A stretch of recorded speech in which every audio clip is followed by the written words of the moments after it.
NRI কোটায় medical কলেজে ভর্তিতে দুর্নীতির অভিযোগ। ইডির নজরে গত 5 বছরে এনআরআই কোটায় ভর্তি প্রায় 500 জন পড়ুয়া, 22 জনকে সামনে রেখে তদন্ত শুরু হয়। প্রত্যেকের তথ্য সংগ্রহ করেছে ইডি। ভর্তিতে নিয়ম মানা হয়নি মনে করছে ইডি। কতজন বেআইনিভাবে এনআরআই কোটায় ভর্তি হয় খতিয়ে দেখবে কেন্দ্রীয় এজেন্সি। গতকাল থেকে রাজ্য জুড়ে ইডির তল্লাশি, এখনও কিছু জেলায় ইডির তল্লাশি চলছে। এনআরআই কোটায় মেডিকেল কলেজে ভর্তিতে দুর্নীতির অভিযোগ। ইডির নজরে গত 5 বছরে এনআরআই কোটায় ভর্তি হওয়া প্রায় 500 জন পড়ুয়া, ইতিমধ্যেই 22 জনকে সামনে রেখে তদন্ত শুরু হয়েছে। প্রত্যেকের তথ্য সংগ্রহ করছে ইডি। ভর্তিতে নিয়ম মানা কি হয়েছে, কোথায় কোথায় অনিয়ম হয়েছে, যাবতীয় বিষয় খতিয়ে দেখছেন তদন্তকারী অফিসাররা।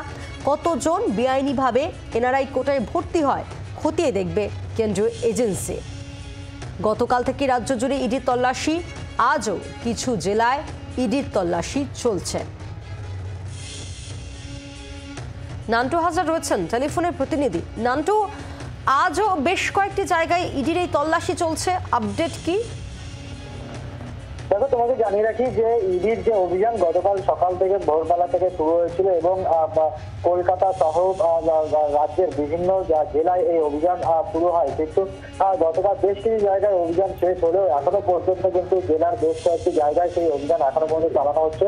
মূলত এনআরআই কোটায় এই ভর্তি, সেই ভর্তিতে আর্থিক দুর্নীতি এবং তার পাশাপাশি ভুয়ো নথি দিয়ে এই মেডিকেলে ভর্তি হয়েছিল এমন করা হয় এনআরআই কোটায়।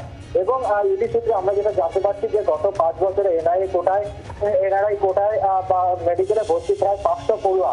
তদন্ত শুরু হয় 22 জনকে সামনে রেখে, এবং যখন ইডি প্রাথমিকভাবে এই অভিযান শুরু করে তখন দেখা যায় যে প্রায় গত 5 বছরে 500 পড়ুয়া এই এনআরআই কোটায় মেডিকেলে অ্যাডমিশন হয়েছিল এবং তথ্য সংগ্রহ করছে ইডি আধিকারিকরা মনে করছে তাদের তদন্তে এই 22 জনের মধ্যে সীমাবদ্ধ থাকবে না। 500 জনের নথি খতিয়ে দেখার পর তারা একটি তালিকা তৈরি করবে এবং তার মধ্যে কতজন বেআইনিভাবে ভর্তি হয়েছিল এই এনআরআই কোটায় এবং কি প্রসেসে ভর্তি হয়েছিল সেটা খতিয়ে দেখবে।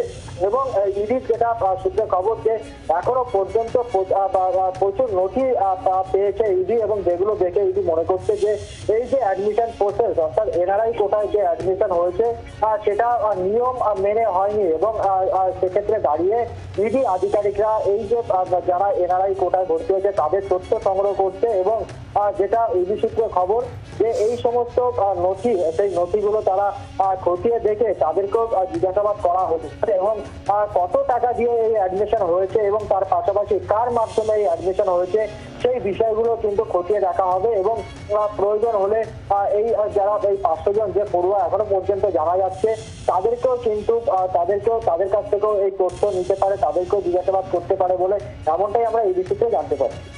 ধন্যবাদ।